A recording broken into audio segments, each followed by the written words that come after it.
Sariny Nelson Mandela femitsika no napetraka teto ambonin'ny hotelin'ny fiangonana katolika Masinda François Xavier ity mahery fon'ny firenena afrikana antatsimo ity izay nampiray indray ireo samy finoana omaly.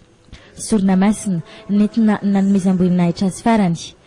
Teratany vahiny afrikanina maro ny aso eto amintsika ary masiovo vahiny samihafa no namaly ny antony gouvernemanta malagasy sy ny masiovo afrikanina antatsimo. No tsy ahiviny ireo nandray fitenenana ny lalana ny diavin'i Nelson Mandela, ny ray feno rehetra, ohatra tsara tokony alay tahaka ny toetrana ananany. Madiba n'appartient pas seulement aux Sud-Africains. Il a imprimé dans l'histoire universelle sa présence. C'est grâce à son sens du pardon, à la vigueur de ses idées, à son inébranlable volonté de solidarité et de rassemblement qu'il a acquis cette notoriété, faisant de lui l'exemple.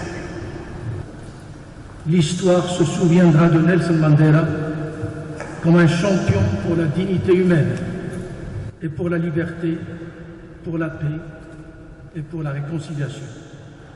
Son combat infatigable pour la liberté lui a valu le respect du monde. Madiba nous a appris comment vivre ensemble malgré nos différences et nous a enseigné comment croire en nous-mêmes et en chacun.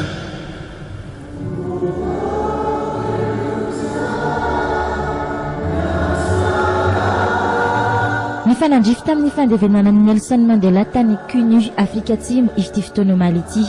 Ny firenena malagasy izay efa nanatanteraka ny fisaonam-pirenena nandritra ny 3 andro ho fiara-mory tamin'ny afrikanina antatsimo rehetra.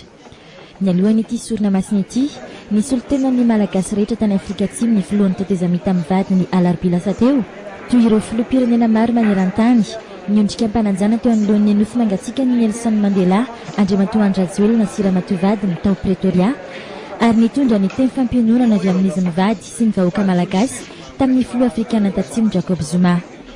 Fiombona potanteraka noho ny fahalasany ity iray ny fifamelan-keloko ity.